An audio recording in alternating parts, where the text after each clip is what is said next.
Hello and welcome to Order Within, navigating a world of endless chaos and crisis. Many of us are experiencing inner turmoil, insecurity, anxiety, fears, and isolation. These feelings are only being amplified by news cycles, social media, and never-ending political madness. How do we find our way out of the chaos? How do we find strength within ourselves? How do we find meaning in a world driven by materialism? These questions and many more I aim to answer on the show. My goal is to be a trusted guide on your journey to selfhood. May you find what you seek.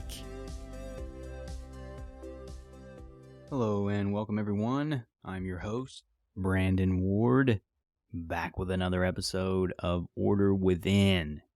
Episode number 61, rolling right through. Today is a very relevant topic in my mind. I think it's very relevant to many of you as well. Obviously, we're experiencing these things in the world. We're going to be discussing narcissism and the impact that it has in our self-centered world. This is a big topic, and there's a lot that goes into it, and you can't cover the full breadth of narcissism in a 35 minute episode, but I'm going to do my best to bring a high-level overview of this and then talk about some practical things that we can do to identify these characteristics in ourselves and others, and focus on how we can navigate narcissistic tendencies that have been on the rise here in our society over the last few decades. So we're going to talk about what narcissism is. We're going to look at recognizing narcissistic behavior. We're going to navigate narcissistic relationships. We're going to learn to cultivate empathy and emotional intelligence as a counter to all this. And then we're going to wrap the episode. So I want to start out with discussing a couple of things here. Narcissism, I think first and foremost, gets a really bad rap. And honestly, it should. There's a lot of negativity that can come from narcissistic behaviors. But it's important to note that narcissism is created from wounds, emotional, internal wounds that happen to us often when we're very young, and we never engage or heal those wounds, those emotional wounds, those wounds of our psyche, and they grow and fester over time into narcissistic behaviors, which turns into toxic behaviors and has this never-ending effect that expands and ripples throughout our communities and our society. So it can have tons of negative consequences to it. That's why it's so important to talk about it and understand it, but it's recognizing that it's not something that people do on purpose. I think something that we have to understand is that a lot of these things happen in our society are not on purpose. And because of that, it gives us the chance to be a little more empathetic on how we approach this stuff.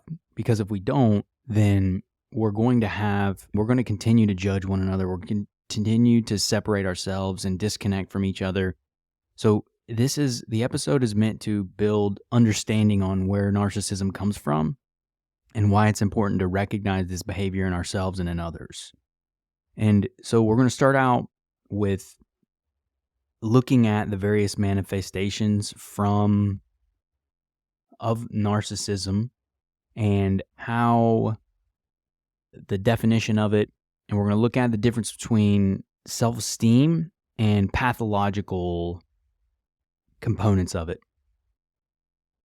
So the way the American Psychiatric Association's DSM5, which is basically the encyclopedia of all the different disorders, mental disorders and things of that nature, define narcissistic personality disorder as a pervasive pattern of grandiosity and fantasy or behavior, need for admiration, and lack of empathy, beginning by early adulthood and present in a variety of contexts. They're saying if you suspect someone who might need help from this personality disorder, it's essential to seek help from that. The key components there are the kind of grandiose, fantastical aspects of it, the need for admiration, and the lack of empathy. And that's where the combination of these things come into play and how they all kind of correlate together. So there are pathological components. Now, there's healthy levels of narcissism, which is basically self-interest. There are healthy levels of interest, self-interest, which are components of narcissism, but narcissism takes it to unhealthy levels. So there's a distinction between self-esteem and narcissism. And there's a study that I want to talk a little bit about because it's shown this growth relative to that. And there's been some pushback on the reasons behind this. And there's a lot of confusion around self-esteem and narcissism. And self-esteem is built from within ourselves, whereas narcissism is going to be a very externally focused component. What I've come to learn, and through my studies and learning from really smart people, and also reflecting on my own narcissistic tendencies and problems that I've had to work through as a young man, were built around the pain and the wounds that I had, the emotional wounds that I had. And so healthy self-esteem is not narcissistic. It comes from within. And I did a 5-part series on self-esteem, the 6 pillars of self-esteem from Nathaniel Branden. But ultimately, there's so much of healthy self-esteem goes into our ability to believe in ourselves, our effectiveness in work that we do, the confidence, the values that we bring, the purpose that we have, the impact that we make, the honesty that we bring in our day-to-day engagement, the truth that we offer ourselves, and our relationship to ourselves. That's where self-esteem is built. It's really built within the self. Narcissism comes and grows out of these external components. And what ends up happening is when we don't develop a healthy self-relationship, which creates healthy self-esteem, we become pathological narcissists. That's the danger that we have. And the reason this is dangerous for society is because you end up having people that lack empathy, there's a lack of accountability, and there's an excessive need for admiration. So it's not an intentional, genuine interest to serve or be helpful. It's more about the admiration. That creates problematic behaviors. And this impacts our society at a large level. And so what I want to talk about first, and then I'm going to get into I'm going to do a couple things here. And then the next section here, we're going to get into common types of narcissism. But a study that was done, one of the most cited studies, is from Jean M. Twenge. She's a professor of psychology at San Diego State University, and her colleagues. They conducted a meta-analysis of American college students' scores on the Narcissistic Personality Inventory between 1979 and 2006. The study found that the average NPI scores have significantly increased over this period, suggesting a rise in narcissistic traits. Now, Twenge and her colleagues attribute this increase to a variety of cultural shifts, including changes in parenting styles and the influence of social media. They argue that parenting strategies have increasingly focused on building self-esteem, and this is where I wholeheartedly disagree with this, because self-esteem is internal, built on the person, and the energy, the personality of that human, the soul that they bring, the energy that they bring into the life, their psyche that they bring in, their being. It's all internal. But they're looking at self-esteem by people getting exaggerated, blown up, their worth, their value, what they can do, what they can create without any kind of actual proof of that, without any kind of actual substance to that. And that's the part. That's not self-esteem, though. That's actually feeding children falsehoods, which does lead to narcissism. But that's the key thing, is that's not healthy self-esteem. That's inflated imaginary components, and that's a lot of this leads to this problem. That's what they're pointing to. Sometimes leading to an inflated sense of self-worth. That's not self-esteem. Healthy self-esteem is honest and truthful. That's a component of that. And if we're not honest with ourselves, if we're delusional about who we are, and our parents and our society has contributed to that delusion, then it creates narcissism. It doesn't create self-esteem. But the inflated sense of self-worth is where that grandiose component, the fantasy component, comes into play, and we're going to get into that more here. But social media, on the other hand, provides a platform for self-promotion and validation-seeking behaviors. So that absolutely fosters narcissistic tendencies because it's all about the presentation, and that's where narcissists live. And we'll talk about why that is and digging into it here in a minute. But a big part of what we need to look at, and as you all know, before I get into the next section, I like to give examples to look at different stages of narcissism and give examples of narcissism. And this first one, understanding it and seeing narcissism, a big one is from a film example would be American Psycho, which was directed by Mary Harron. The character of Patrick Bateman exemplifies extreme narcissism, showcasing an obsession with his appearance, status, and power. All external. Note, right? All of that is external. The way you look, the status that you have in society, and the power that you hold is all driven externally, as well as a lack of empathy and a propensity for violence. So again, because the narcissist sees themselves as untouchable, unbreakable, perfect, all of these things, these imagined views, they are capable of doing whatever they want without consequence. And so he, in that movie, Patrick Bateman, exemplifies the extremes of narcissism. But now we're going to move into recognizing the narcissistic behaviors and the different types of narcissism. So I want to talk about the 4 common types of narcissism. The first is going to be grandiose narcissism, also known as overt narcissism. This type of narcissism is characterized by extreme confidence, arrogance, and a strong sense of entitlement. Entitlement is another danger that comes with narcissism because people are entitled to things. They're entitled to people's lives. They're entitled to money. They're entitled to you. They're entitled to a lot of things. This creates danger, particularly when you have individuals like this in leadership roles or positions of power. Individuals with grandiose narcissism often have an inflated self-image and consider themselves superior to others. So again, there's a hierarchy, there's a scale above and below. That's again recognizing this social external power structure that many people have on Earth. They are typically outgoing, extroverted, assertive, and unafraid of expressing their views. They often crave admiration and attention from others. The challenge here is that people who are confident, assured of themselves, can also be very outgoing, extroverted, assertive, and unafraid of expressing their views.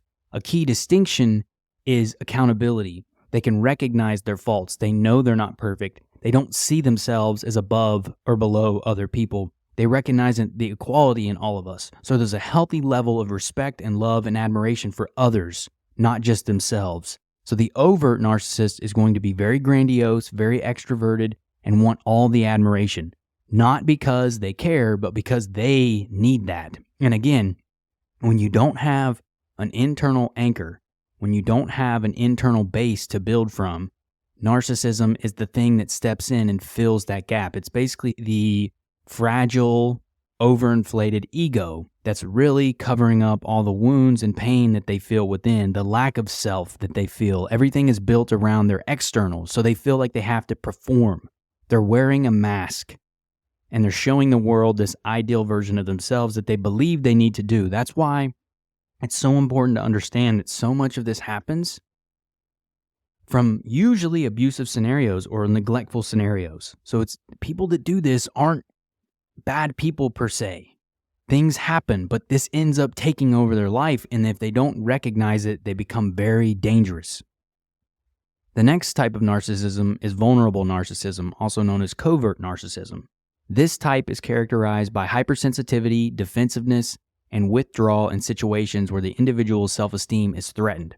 Again, the self-esteem, using this in this component is not accurate in my perspective because self-esteem is from within. They actually have a lack of self-esteem.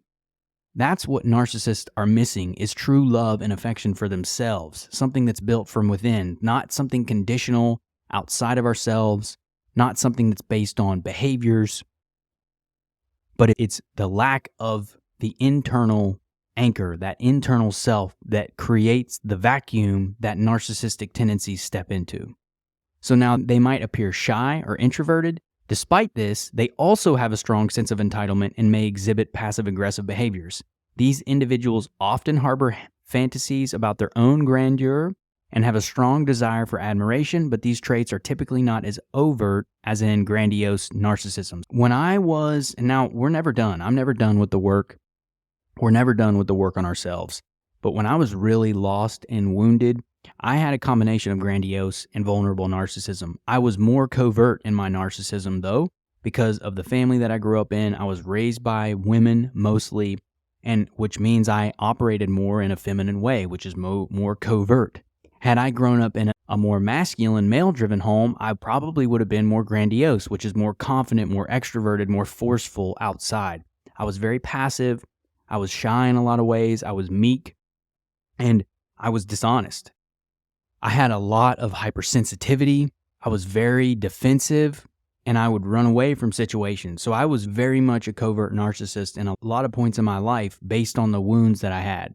So when I talk about this stuff, y'all, I know because I've experienced these things myself. I remember being like this, very sensitive and defensive about me. It's because I didn't have self-esteem. I had a terrible relationship with myself. I didn't love who I was. I wasn't accepting of who I was. And I was wounded. I was feeling rejected, isolated, and miserable. And that's often what happens. That's the void that gets filled, though, by narcissistic behaviors. Now, the next components, these two are more extreme. So the third one is going to be malignant narcissism. And this type is considered the most severe form of narcissism. It is characterized by antisocial behavior, paranoia, aggression, and sadism.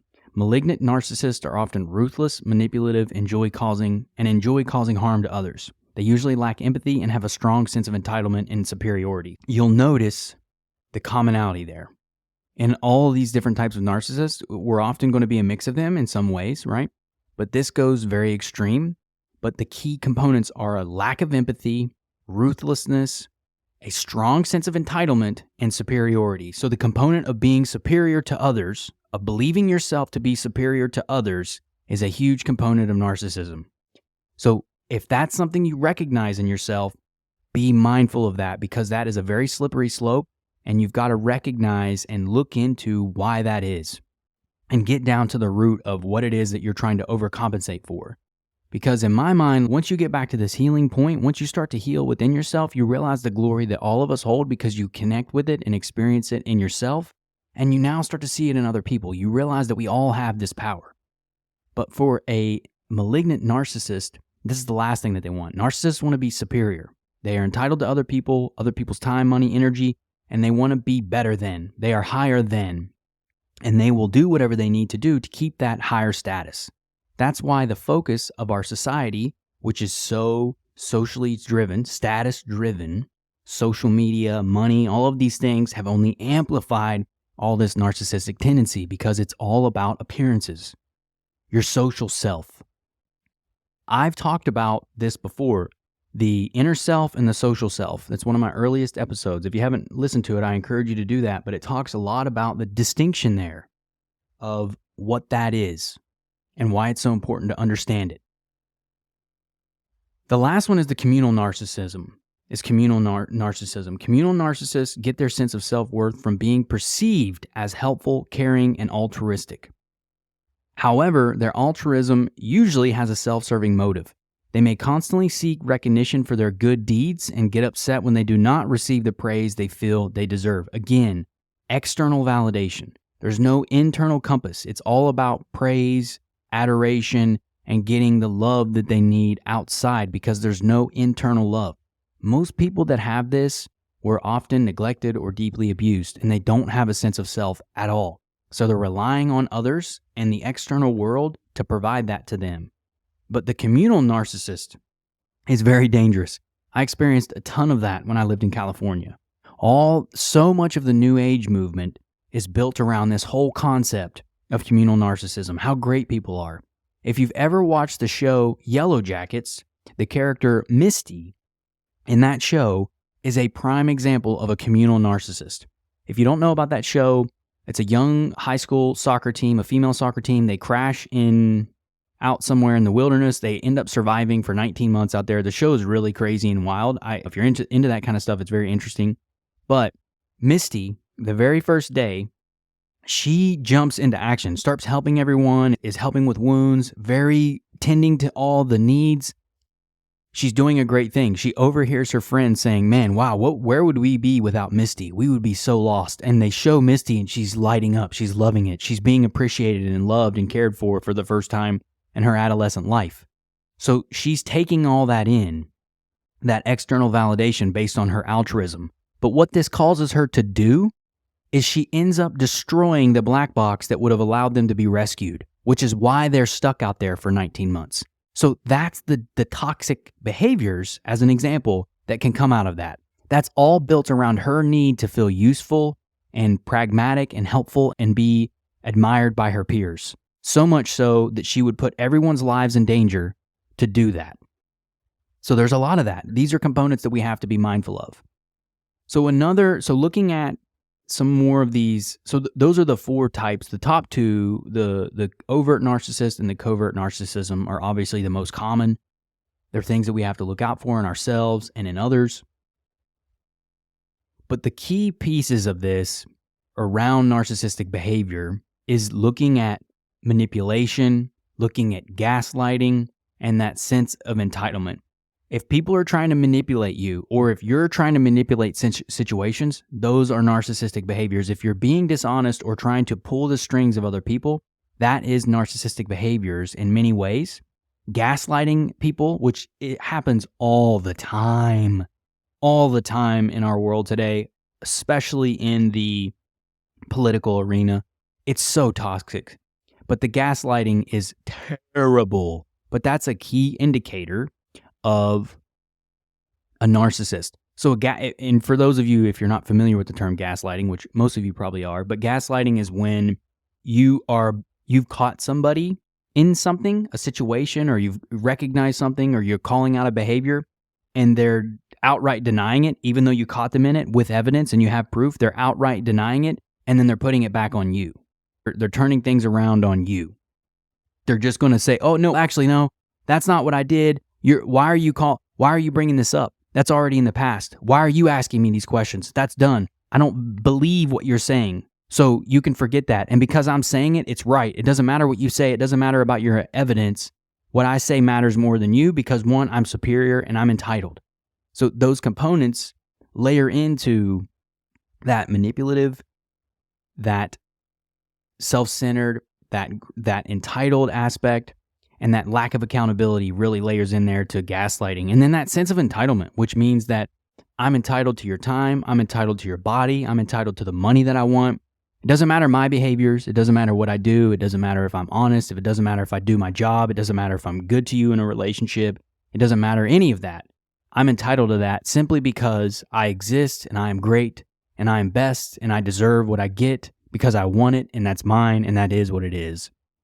So that sense of entitlement combined with manipulative behaviors and then gaslighting and dishonesty create this mix of narcissism. Now it's layers, right? There's scales of this stuff. That's why it's important to understand.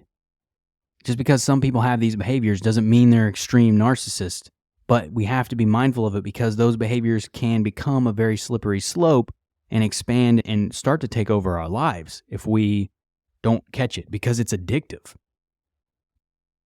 Something to recognize too, if you're encountering this stuff, one in yourself and in others, understanding the importance of trust and intuition and then identifying these narcissistic dynamics. If you're feeling that, if you feel these things, you've got to trust your gut. Our instincts they lead us. They're the compass in our world.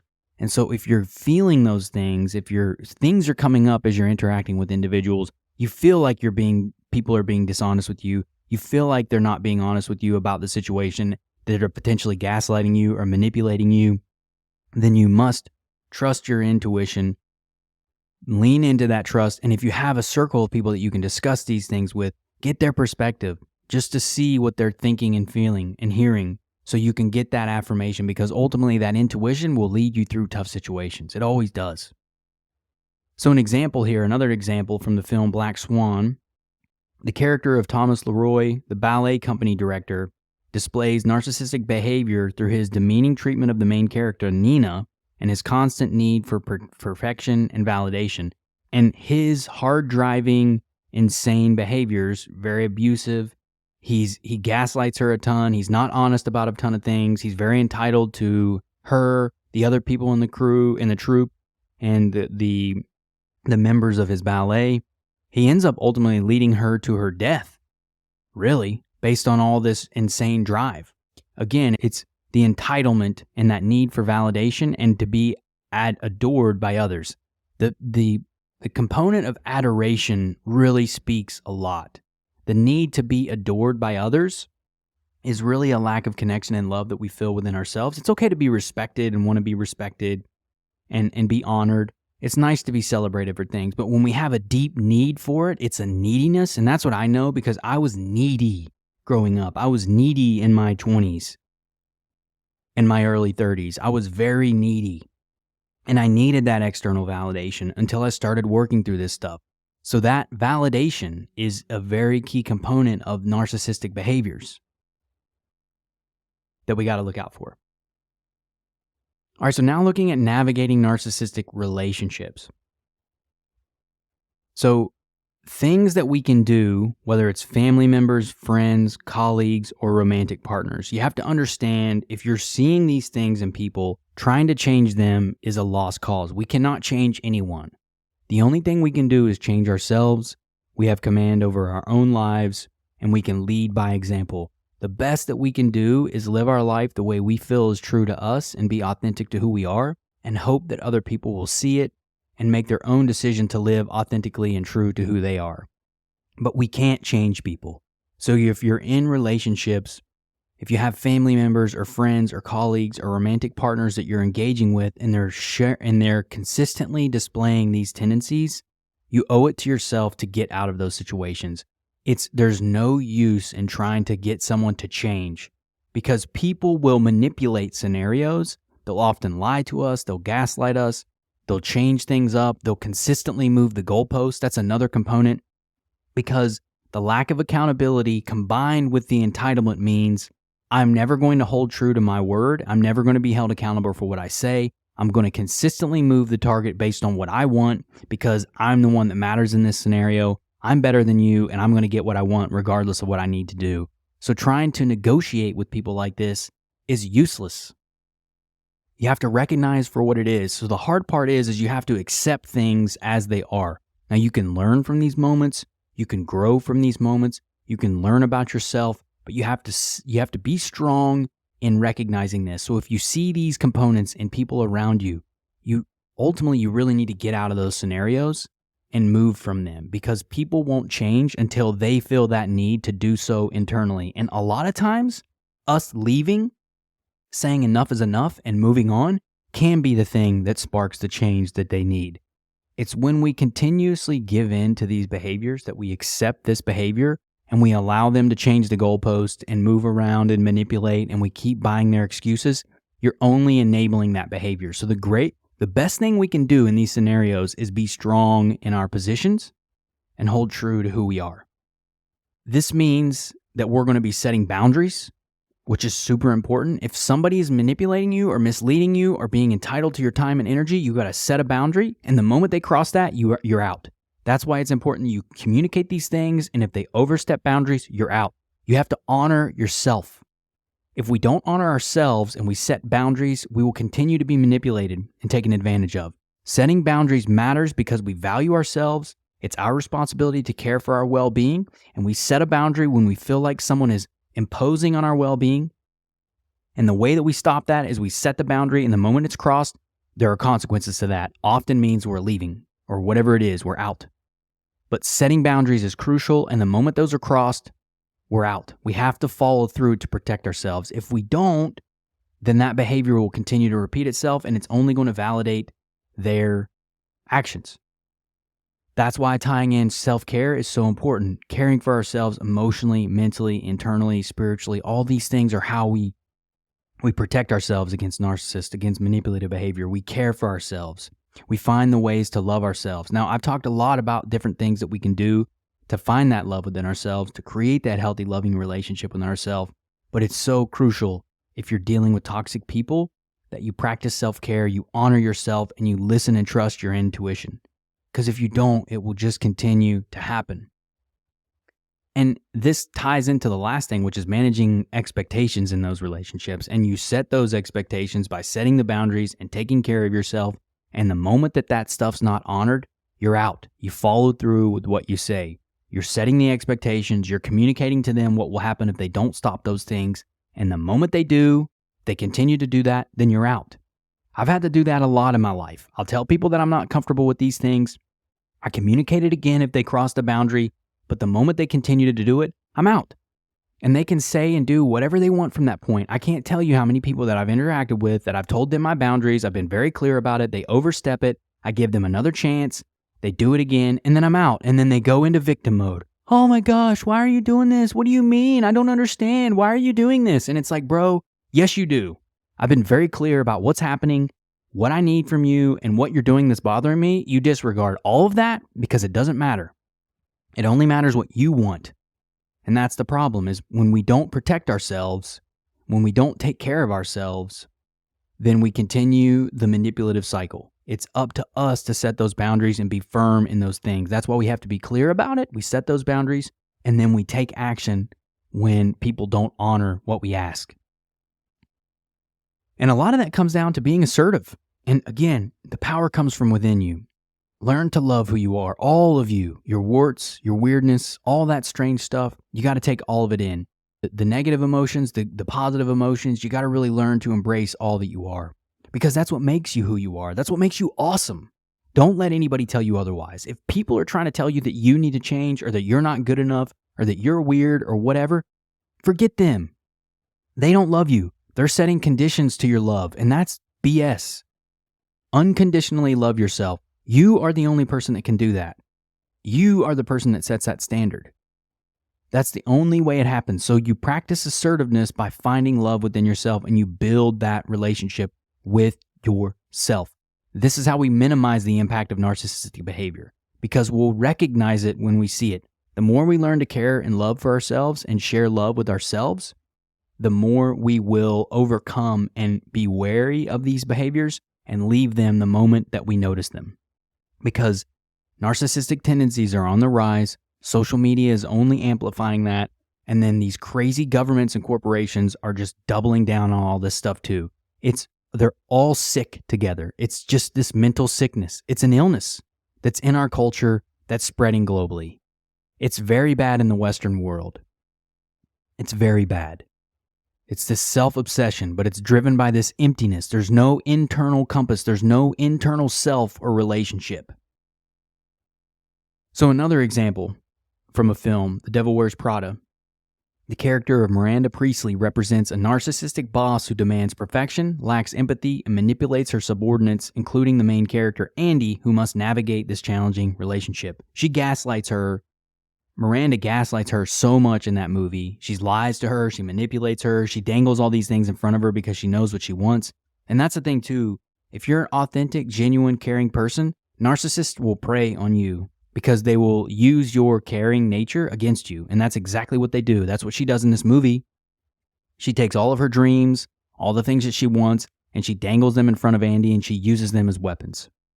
If people try and get to know you and then they use those intimate details about you as ammo to get something from you, you better run fast because you're in a dangerous scenario. And that happens a lot, y'all. It happens a lot. So the counter to all this is cultivating empathy and emotional intelligence. And that's why it's so important for us to develop this in our own lives, because this is what enables us empathy for ourselves first and foremost, because many of us can be empathetic for others, but we have a hard time being empathetic for ourselves, especially high performers. Empathy for ourselves is very difficult, but the moment you start to learn and practice self-compassion, the less this stuff will impact you because you'll recognize it. You'll realize that it's your duty to protect and garner respect and love for yourself. And the moment that people are over-crossing those boundaries, they're manipulating, they're using these emotions and manipulative behaviors, you'll start to recognize it. Developing empathy for ourselves and self-compassion deepens our emotional intelligence and helps us to see these things. Emotional intelligence can allow us to navigate hard emotions, fear, sadness, anger, isolation. These things come from developing emotional intelligence. We deepen our understanding of these things as we interact and experience our own emotions within us. That's the key piece. Is we do this by interacting and learning about our own empathy, our own emotions, our own internal world. All the things that we need are within us, y'all. It really is. It's understanding ourselves that allows us to unlock the potential that we hold and build from there.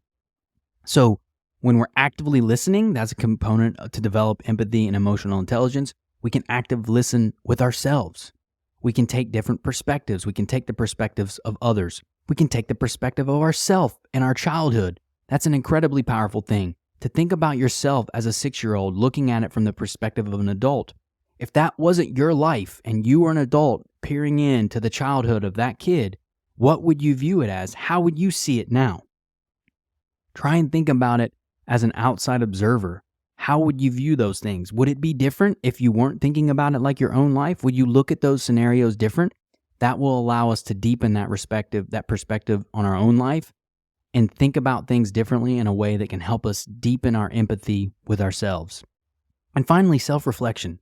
Journaling, meditation, thinking are all very powerful ways to uncover these things within ourselves and cultivate that deep love and compassion for who we are. And doing this work leads to emotional resilience. It leads to compassion. It leads to cultivating a support network around us because we connect with like-minded people that are into this type of work. So that's the key here is this enables us to build up our resilience, our emotional capacity, and our intelligence from that perspective. The importance of self-care is critical to this.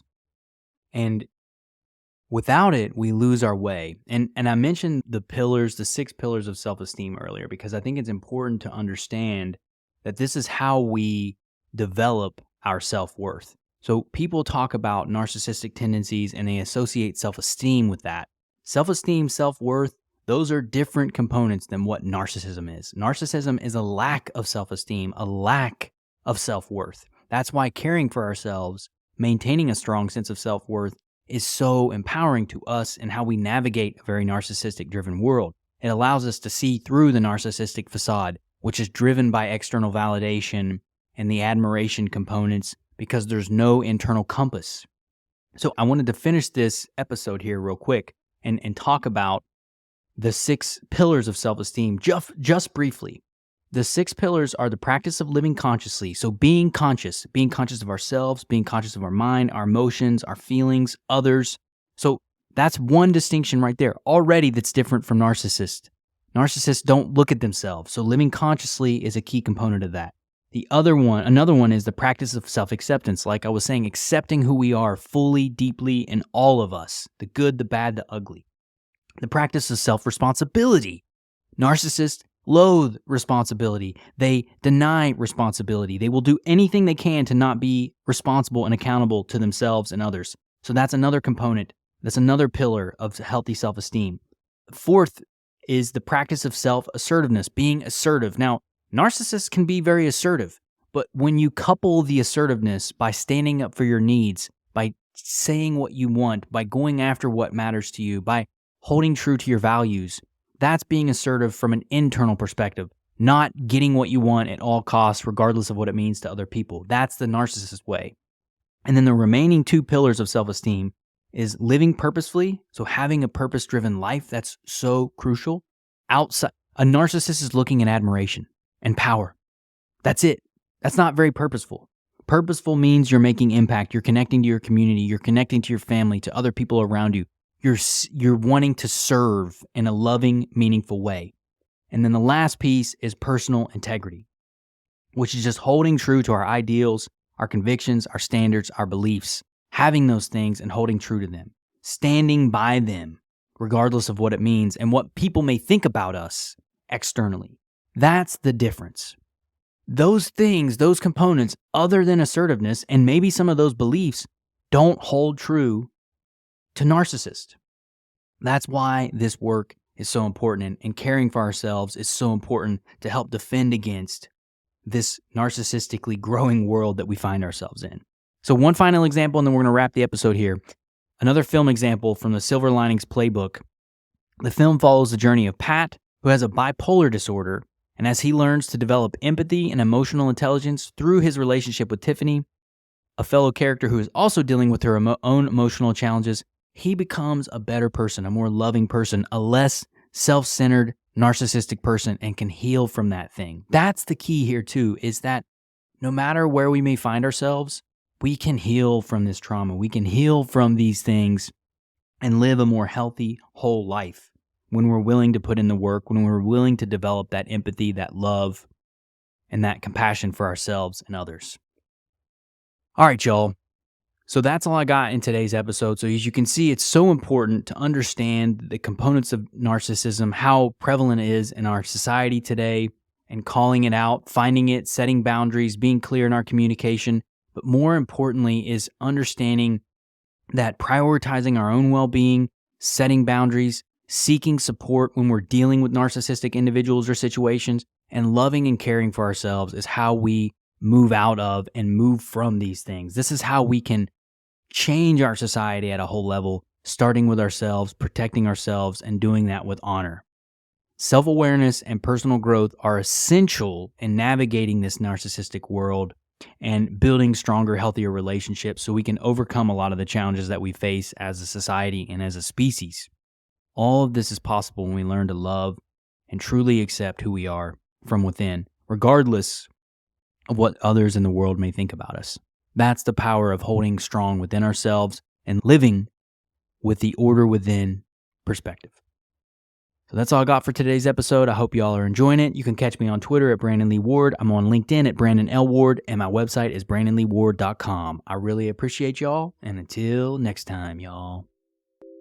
Thank you for listening to Order Within. If you found the episode helpful, please consider sharing, rating, and subscribing. New episodes will be released every Thursday at 11 a.m. Eastern Standard Time. Until next time, y'all.